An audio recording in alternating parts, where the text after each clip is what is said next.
class. This is why I rise to oppose this draconian bill.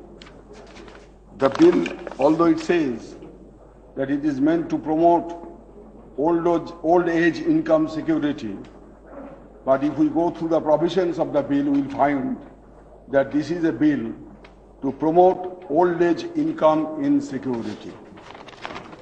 Sir, this is a black September to the millions of workers of our country, because the time-tested social security arrangement hitherto made available to the working class has been abridged or withdrawn through this draconian bill. Their bargaining power is shifted in the name of public good. Pension, sir, is not a charity, but it is a return for the sacrifice and the services rendered by the employees. Sir, it seems that the government refuses to see the writing on the wall. It has conveniently assigned for itself the role of agent of multinational corporates and the crony capitalists bent upon marauding the Indian economy. Otherwise, why the Indian government shall keep opening mercilessly the door of Indian economy for the foreign capital, when the role of unbridled capital in devastating the US and the European economy has amply been proved? Why India has been made a big bazaar for the international crooks? Now all of us feel the effect. The flight of foreign capital has started. After taking a pound of flesh from the body of each Indian, and that too without a drop of blood, but we are bleeding within ourselves. Sir, many Latin American countries initiated and imitated the Chile model and reformed their pension schemes in 1990s, turning them into a fully or partially funded system of mandatory individual accounts. But the privatization of pension has not lived up to the provisions of the proponents and supporters. Instead of handing over the pension and savings of the workers to the vagaries of the foreign economic expansionists, the government should have followed those reformist countries who are now introducing and working on reforming the reforms.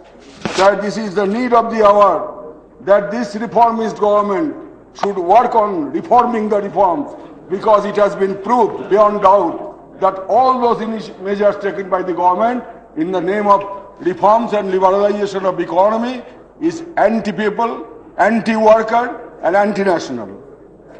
Sir, if we give a quick look to some of the provisions of the bill, whatever I have stated, that will be proved beyond doubt. First of all, it's a very funny thing that I have found in this bill. Sir, in chapter 5, clause 14(3), it has empowered the so-called authority to exercise the power of a civil court. And it says that it will have the power to issue commissions for the examination of witnesses or documents. I have never heard of these things, that a civil court issues commissions for the examination of witnesses or documents. Because government is always looking for commissions everywhere, be it under the ground or above the ground. And here also, government with that mindset has introduced the word commissions. Perhaps it will be summons. If I am correct, it will be summons. But government is looking for commissions everywhere. Anyway, the second thing that I would like to say about this bill, there is a provision of attachment of bank account of the intermediaries. But it is also said in the proviso that only those accounts relating to pension will be attached. Suppose in the pension account there remains no balance, then what will be the effect of attaching that account?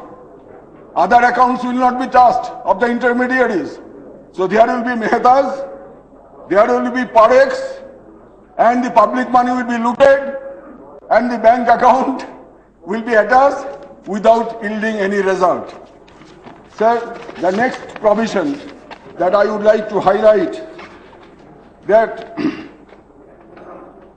it says up in chapter 6 that there shall not be any implicit or explicit assurance of benefits. There shall not be any implicit or explicit assurance of benefits except market-based guarantee mechanism. Again, those Mehetas and Pareks will come and loot the money, and subscribers shall be captive to the so-called beneficial scheme. Sir, the clause 24 of the bill is very important. Sir, I will take only 1-2 minutes, sir, only, because it's a very vital bill. Yes, sir. Sir, clause 24, it says that the aggregate holding of equity shares by a foreign company, either by itself or through its subsidiary companies or its nominees or by an individual or by an association of persons, whether registered or not under any law of a country. So those entities, irrespective of registration or not, in any country of the world, they will play with the money of the workers, the pension fund of the workers. And it is surprising that government has provided a provision in this bill in this fashion. What could be more anti-people, anti-workers?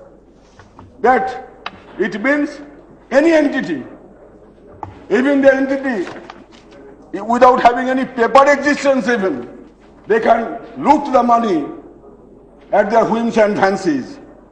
And the blanket intrusion of FDI, that is foreign direct intrusion, has been guaranteed by clause 24 by the government. And this is why my party strongly opposes this anti-labor bill. And I would request, appeal to all members of this house to vote against this bill so that workers are not put in further distress. Thank you, sir.